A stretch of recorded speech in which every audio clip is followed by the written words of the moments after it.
Let me ask you something, woman to woman. Have you ever looked in the mirror, freshly styled, makeup done, and still thought, why do I look tired when I'm not? You slept fine. You feel fine. But something just feels off, flat, dull, like your face isn't being supported the way it used to be. Here's a quiet truth no one tells us. Sometimes it's not your mood, your skin, or your age. It's your haircut. More specifically, the length of your bob. I know that sounds surprising. It shocked me too, because if you're like me, you've probably had the same cut for years, maybe even decades. And why not? It's easy, familiar, reliable. I wore the same bob from my late 40s well into my 50s. But one day, I looked in the mirror and it hit me. It wasn't framing my face anymore. It was framing the past. It wasn't lifting me. It wasn't echoing the woman I had become. And that's the part no one prepares us for. That as we evolve, our haircut needs to evolve with us. Not in a trendy, dramatic way, but in a quietly powerful one. Because your haircut is more than hair. It's the frame around your story. So today, I want to gently open your eyes to a common bob length that might be aging you without you realizing it.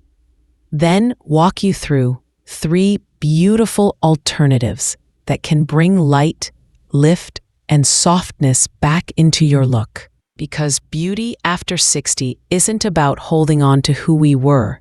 It's about honoring the woman we are now and choosing a haircut that rises to meet her. All right, let's name the quiet culprit. The bob length that's been aging so many of us without us even realizing. The classic chin-length bob. Now before you gasp, I know, this cut is everywhere. It's safe, familiar. For years we've been told it's timeless, elegant, even foolproof. But here's the twist. The length we've trusted for decades might be what's aging us most. Because while it used to work in our 30s or 40s, adding shape, structure, and polish, something changes after 50. What once felt crisp and flattering now starts to feel severe. Not sharp in a good way, but harsh, flattening, like it's pressing everything down. Let me paint the picture. A chin-length bob draws a strong horizontal line right across your jaw. And that line, it's like drawing an underline right beneath every feature we're trying to soften. It draws the eye to areas that have naturally changed with time. Jowls, a softening neckline, or a less defined jaw. Instead of lifting the face, it bisects it. Instead of adding bounce, it creates weight, especially on fine hair. And when all your hair ends in one blunt line, there's no softness, no lightness, no motion. It just hangs, like a curtain with no breeze. Now let me be clear. This cut isn't wrong. It's just no longer working with you. You deserve a haircut that lifts, flatters, and supports who you are now, not one that anchors you to the past. And the good news, sometimes all it takes is shifting the line, just 1 inch up or 1 inch down, to completely change what the mirror reflects. Let's take a closer look, because understanding why this length works against us helps us make much better choices. The chin-length bob creates a very specific visual effect. It carves a hard horizontal line right at the jawline, exactly where most of us begin to see natural softening after 50. Now, back in our younger years, that line might have felt sleek, sophisticated, even edgy. But as our faces mature, those same lines can start working against us. The definition around our jaw softens, the neck shifts, volume redistributes, and suddenly, that clean line we once loved, It's not lifting anymore, it's exposing. It's like putting a frame that's too small around a beautiful painting. Everything feels cramped. Instead of giving space and softness, it compresses. Instead of floating your features, it pins them down. I remember looking back at some photos and thinking, why do I look older than I feel? I assumed it was my skin or the lighting, but the truth? It was that one unbending line, cutting right across the part of my face that needed gentleness, not geometry. And on fine hair, it's even more obvious, because when every strand ends at the exact same level, there's no layering to catch the light, no movement to soften the edges, no shape to lift your profile. It can look dense, heavy, and oddly static, like the hair is sitting on top of your face, not flowing with it. And the psychological toll? You start spending more time styling, more heat, more mousse, more frustration, just to make something stiff look alive. That's not ease. That's effort. And frankly, you deserve better. Let's start with a quiet reinvention of the classic, the above-the-chin angled bob. This isn't the stiff, geometric bob we all remember from magazine pages. This is a softer, more thoughtful update, one that works with your features, not against them. Picture it. The back is slightly shorter, and it angles forward gently toward the chin, but stops just above it. And that subtle forward tilt? It does something powerful. It creates lift, grace, and structure without harshness. It draws the eye up, not down. It opens the neckline, softens the jaw, makes the cheekbones more noticeable, almost like contouring but without makeup. For women with fine hair, it's a dream. That angle builds natural volume at the crown and gives the illusion of density around the face, without bulky layering that needs constant maintenance. A woman once told me, "This angle lifted more than my hair. It lifted my whole mood." And I've never forgotten that. This cut also grows out beautifully. You won't be stuck in an awkward phase after a few weeks. It stretches with you. And styling? You can blow dry with a round brush, or just let it air dry with a bit of texture. It's polished, but never stiff. Structured, but still soft. It says, I know who I am, and I don't need to overstyle it. But if you're someone who still loves a little length, something you can tuck behind your ear, or feel brush your collarbone, the next style might be your sweet spot. If you're not quite ready to go short, I hear you. There's something comforting about keeping just enough length. You want to tuck it behind your ears, feel it brush your shoulders, maybe pull it back loosely when the day calls for it. That's where the lob or long bob comes in. And when it ends right around the collarbone, that's the sweet spot. Why? Because this length gives you the best of both worlds. Long enough to feel feminine, touchable, and soft, but short enough to avoid dragging your features downward. Unlike the chin-length cut, the collarbone lob creates space. It opens up the neck, elongates your profile, and frames the face without boxing it in. On fine hair, it has just the right amount of weight, enough to keep it from puffing out, but not so much that it collapses into flatness. And when you add a few soft, face-framing layers, suddenly your hair has motion, dimension, a quiet kind of elegance. You can wear it straight and sleek, add gentle waves with a curling iron, or braid it before bed for that soft, natural bend. And yes, it still fits in a ponytail. But more than that, this cut has a feeling to it. It's that moment when the breeze hits your collarbone and you feel light again. Because sometimes a haircut isn't about style. It's about permission. Permission to feel beautiful again. Without trying so hard. And if you're craving a little personality, something just off-center, a touch unexpected, wait until you see the next style.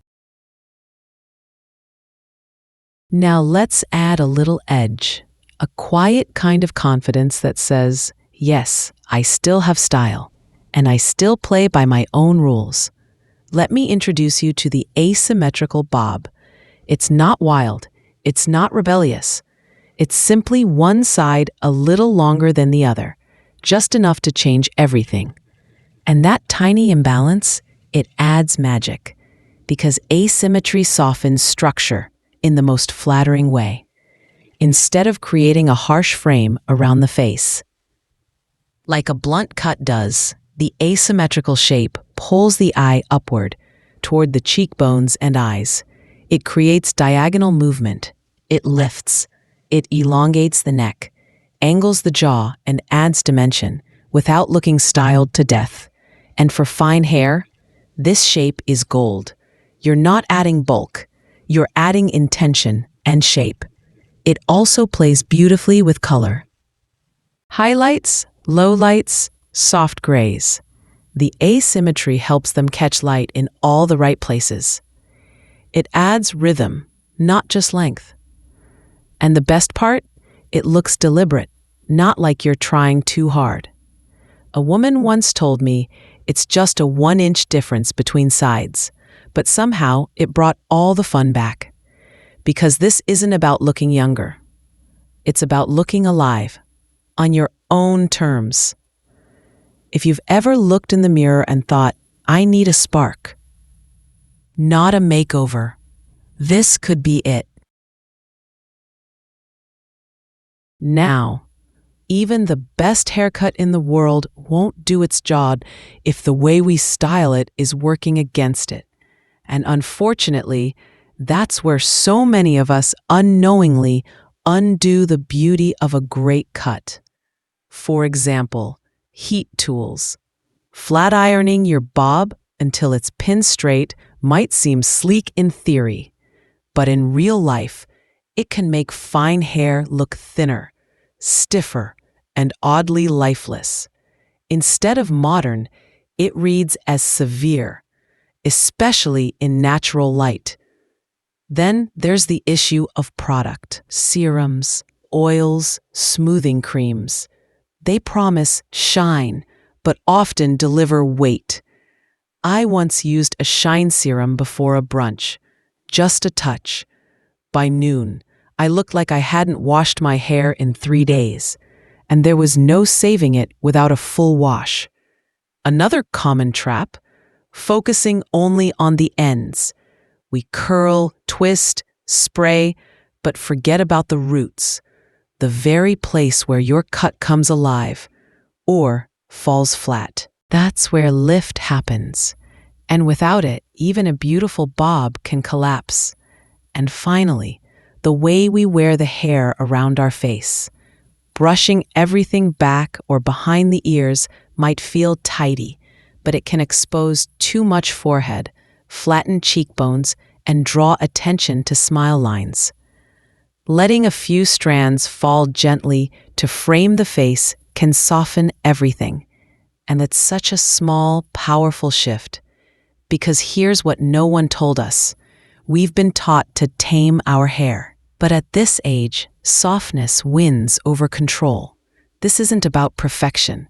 It's about ease, elegance, and finding a way to look polished without effort. And in the next part, I'll share a few styling tricks that do exactly that. Quick, simple moves that breathe life back into your bob in under 5 minutes. Let's balance all that caution with a few quick wins. Because the truth is, you don't need an hour in front of the mirror to make your bob look beautiful. You just need a few smart, light touch techniques, the kind that work with your hair, not against it. Start at the crown. A little root lifting mousse or volumizing spray, just a fingertip's worth, can completely shift the shape of your haircut. It gives you that subtle boost that makes all the difference. especially on fine hair. Focus only at the roots. The ends don't need it. Another quiet trick? Switch your part, even just half an inch.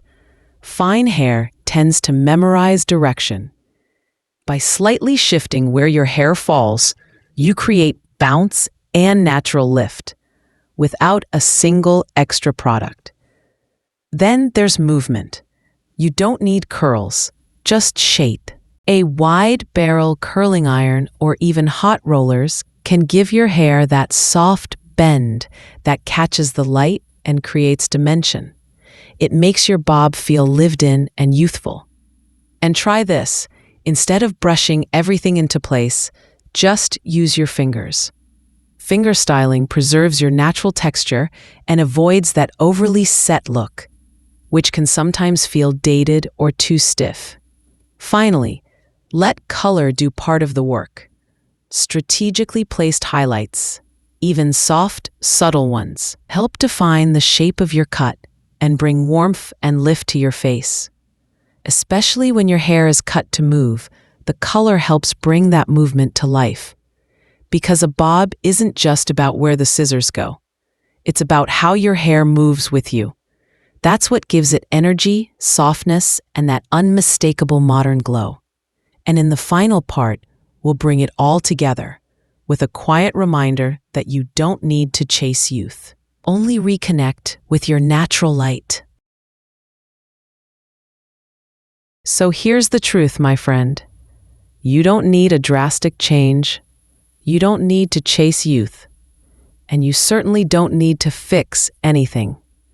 What you do deserve is a haircut and a mindset that reflects the woman you are now. Not the version from 10 years ago. Not what magazines say you should look like. But you, right here, right now. Your bob shouldn't weigh you down. It should lift you up. It should soften your features, reflect your spirit, and let you feel seen, not styled into someone else.